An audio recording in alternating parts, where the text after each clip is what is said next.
The Vietnam War started as a mission for freedom, to stop the spread of communism. But for many American soldiers, it quickly turned into a living nightmare. Those taken alive, the war didn't end. It got darker. What the Vietcong did to them was beyond anything they ever imagined, and would haunt them forever.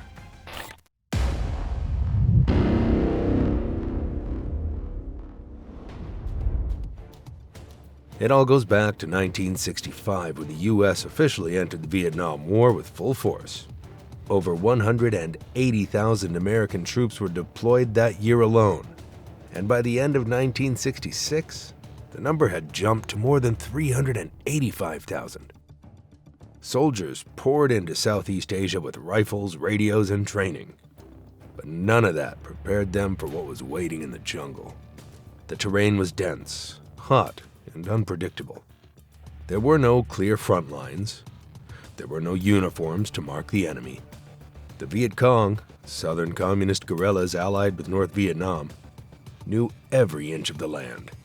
They moved silently through rice paddies and treetop canopies. They dug complex tunnel systems under villages. They could vanish within seconds. Their weapons weren't just bullets. They used sharpened bamboo spikes, tripwire grenades, and mines made from recycled American bombs. Even stepping off the trail meant risking death or disfigurement. One wrong move and a soldier's foot could be impaled or blown apart. Jungle rot infected open wounds within days. Leeches clung to their skin. Heat exhaustion hit hard and fast. Most U.S. soldiers were young, around 18, 19, maybe 20. For many, it was their first time away from home, far from the comfort of American towns. And now they were dropped into unfamiliar terrain, where every shadow looked like an ambush. In just 1965, 1,928 U.S. soldiers were killed. But the most terrifying part wasn't always death. It was disappearance. Patrols would head into the jungle and never return. Sometimes their radios went silent. Sometimes their tracks just ended. No gunfire, no distress signal, just silence.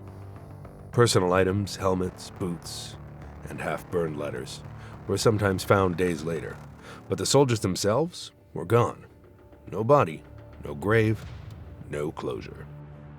Families back home were left in the dark. Official letters listed them as missing in action, but rumors spread quickly among soldiers. They whispered about secret jungle camps, about men being dragged off, still alive, into the heart of enemy territory. The fear wasn't just of being killed, but of being captured. And what the Vietcong did to their prisoners was only just starting to be uncovered.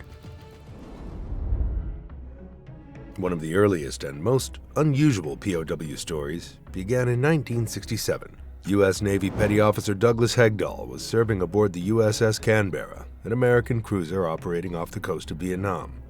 During a nighttime combat mission near the Gulf of Tonkin, a shockwave from a nearby explosion threw him overboard. No one saw him fall. Alone in the water, Hegdahl floated for hours before being found by Vietnamese fishermen. Instead of letting him go, they turned him over to the Vietcong. Unlike other prisoners, Hegdahl wasn't captured in combat. He wasn't in uniform when they found him, so they assumed he was low-level, unimportant. That made him useful for their propaganda. The Vietcong hoped they could parade him in front of the cameras, use him as a voice to speak out against the U.S. government. But Hegdahl had a different plan. He quickly realized he had only one way to survive, which was to play dumb. He pretended he was illiterate, clueless, and mentally slow. He claimed he couldn't even spell his own name. The guards laughed at him and stopped taking him seriously. They let him wander the camp, assuming he wasn't a threat. But while they mocked him, he was watching and remembering. Over the next 2 years, Hegdahl secretly memorized the names, ranks, and capture dates of over 200 fellow American prisoners held at Hoa Lo Prison, also known as the Hanoi Hilton. He learned their stories, studied the prison layout, and even sabotaged a few enemy trucks by putting dirt in their gas tanks, all while keeping up his act. When he was released in August 1969 as part of a propaganda campaign, he returned to the U.S. with one of the most valuable pieces of intelligence ever gathered from inside the prison system. The names he provided helped confirm the identities and status of dozens of missing Americans. But stories like Hegdal's were the exception, not the rule. Most American POWs didn't get to wander the camp. They weren't underestimated. They were beaten, chained, and starved.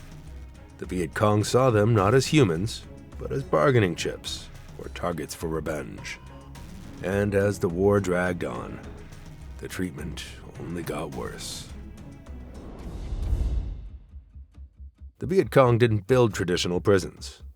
They didn't need walls or barbed wire. Instead, they relied on a hidden world beneath the earth, an underground network of tunnels stretching over 150 miles in places like Cu Chi, Ben Cat, and Tay Ninh. These tunnels were narrow, hand-dug, and often no more than 3 feet wide. They ran beneath villages, rice fields, and forests. Some went as deep as 30 feet underground. They were humid, airless, and filled with insects. Yet this was where many American POWs were kept. Out of sight, out of reach.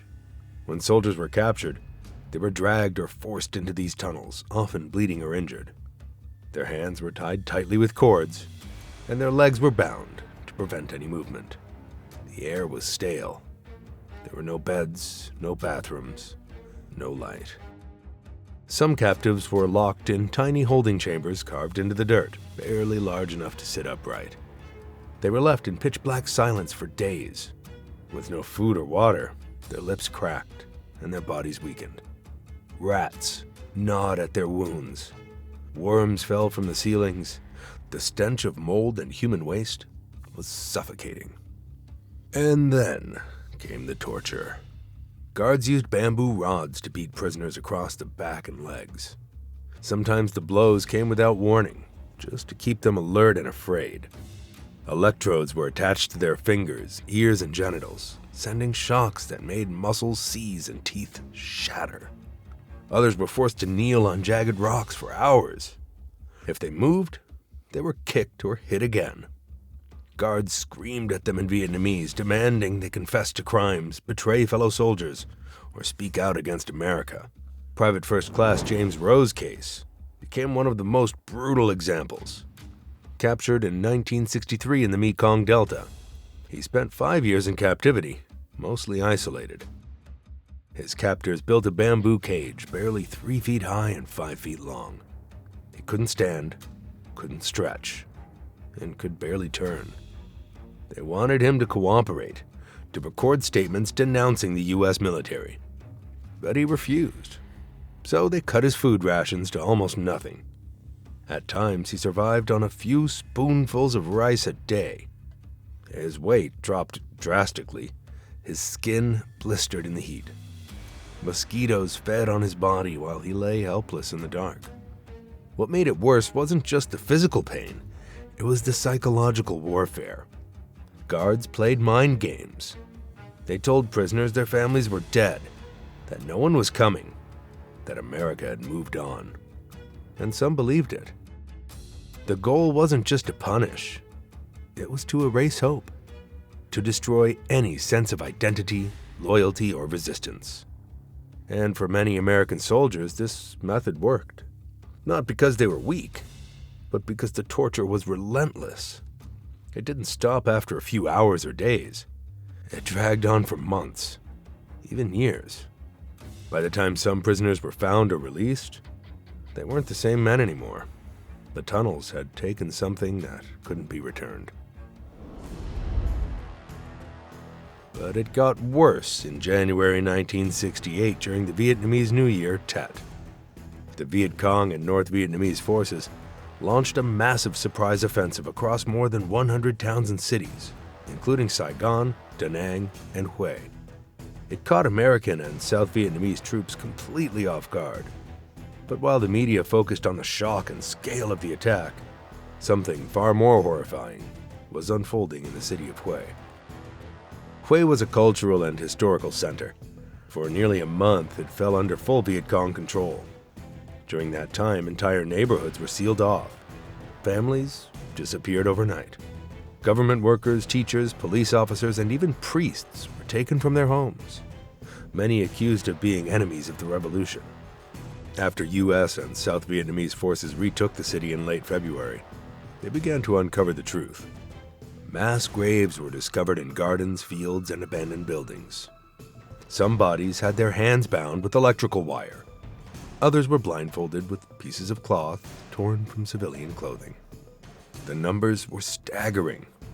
Over 2,800 civilians and captured South Vietnamese personnel were found in shallow pits. Many had been executed with gunshots to the head. Others showed signs of blunt force trauma, skulls crushed by rifle butts or shovels. Buried among the Vietnamese dead were the remains of several American POWs. Prisoners who had been secretly held during the battle, possibly moved in from surrounding areas before the attack. They had no military gear. Their uniforms were torn. Some were wearing civilian clothing, likely forced onto them by their captors. Each body told a different story. Some showed clear signs of torture before execution: broken ribs, missing teeth, bruising around the neck, bullet holes in the back of the skull, ligature marks in the wrists and ankles. These men were never officially listed in combat reports during the Tet Offensive. They had been missing for months, possibly years. Their existence was hidden, their deaths erased.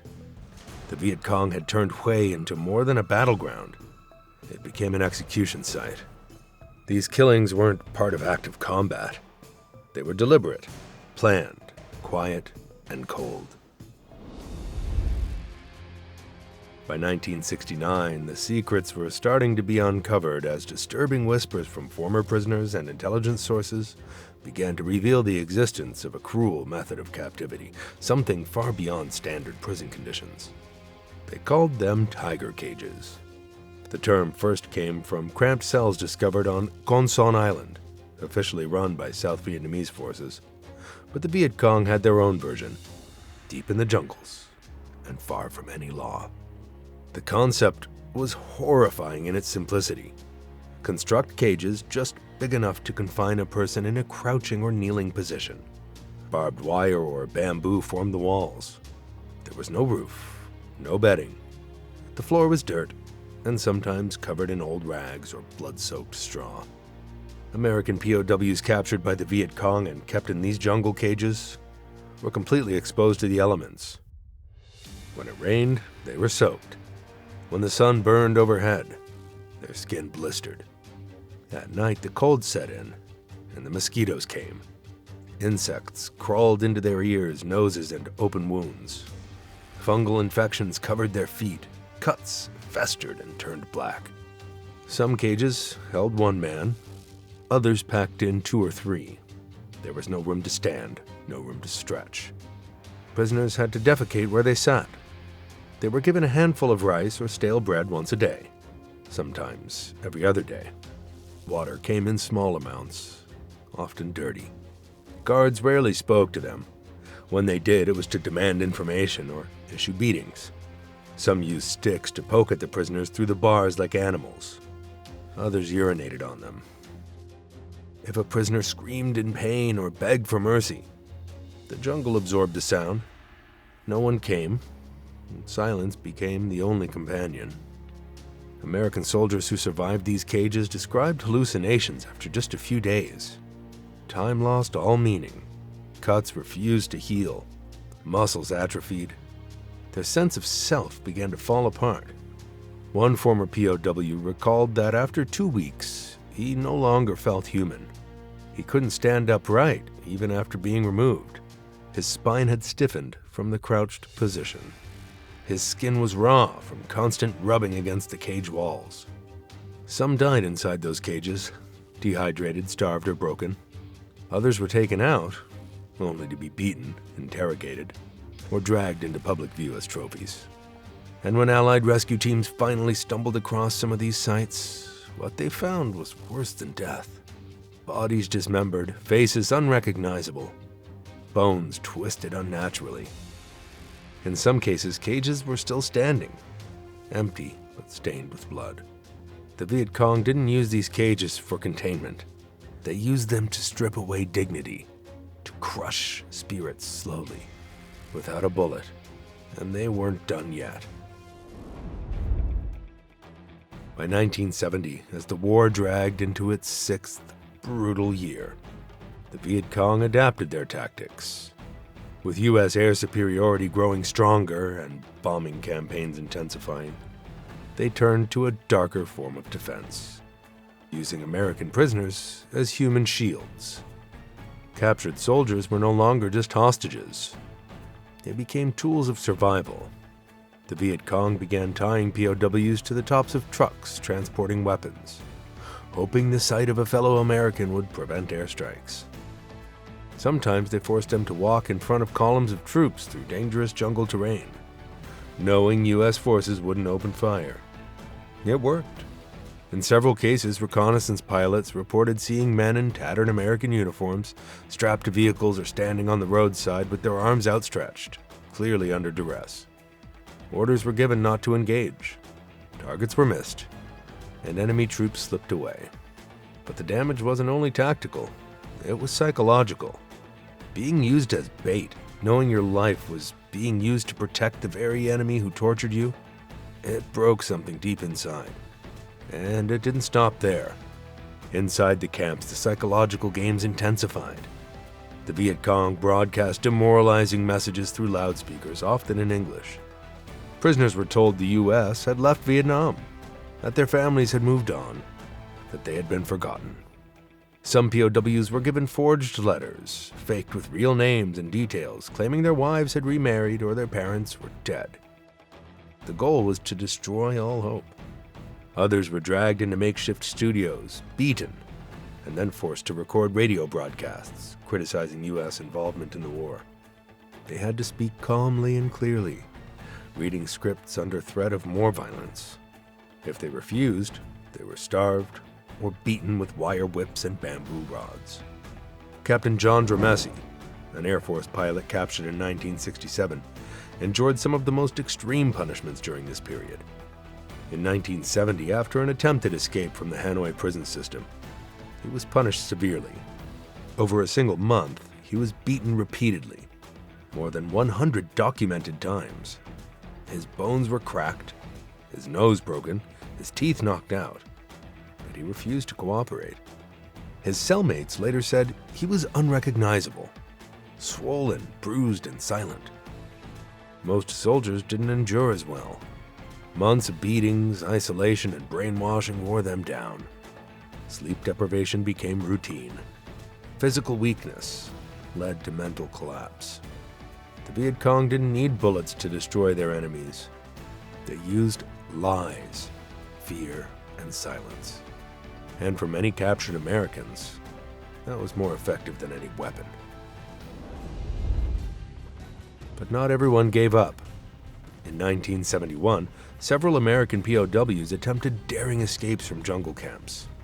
Sergeant John McKibben escaped a Viet Cong camp in South Vietnam by overpowering a guard with a bamboo pole. He survived for 5 days alone in the jungle, eating insects and drinking rainwater, before stumbling across an American patrol unit. But others weren't so lucky. Escape attempts often ended in brutal retaliation. Prisoners who tried and failed were tied to trees, stripped naked, and whipped in front of villagers. Some were forced to crawl through thorn-covered paths on their stomachs until they passed out. Others were dragged behind bicycles or motorbikes, their skin shredded against the dirt roads. Some escapees weren't executed right away. Instead, they were kept alive deliberately, bones reset without medicine, flesh left to rot. Once they could walk again, the cycle of beatings and starvation resumed. For some, the second round of torture was worse than the first. And yet a few kept trying, believing that dying in the jungle was better than living in the cage.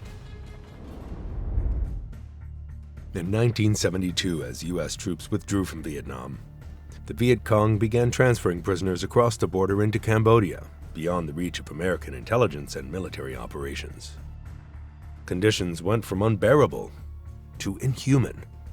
Cambodian camps were deep in the jungle, hidden by dense foliage with no formal structure, just pits, bamboo cages, or shacks barely holding together.